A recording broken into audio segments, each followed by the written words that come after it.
अस्सलामुअलैकुम नाजरीन।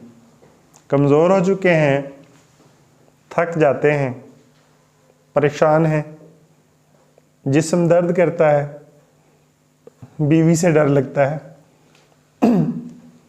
बीवी से डर लगता है। तो आज का नुस्खा ऐसे तमाम लोगों के लिए है जो थक जाते हैं, दबे दबे रहते हैं, तबीयत में जोश की कमी होती है। नुस्खा इस्तेमाल कीजिए, दुआओं में याद रखिए। कुल तीन अज्जा हैं नुस्खे के। पहला जुज़ है अकर करहा, देख के लीजिएगा, अच्छा लीजिएगा, 50 ग्राम। दूसरा जुज़ है तुख्म रिहान, 100 ग्राम। और तीसरा जुज़ है मिस्री, 100 ग्राम। तीनों को बहुत बारीक पीस लीजिए। एक चाय वाला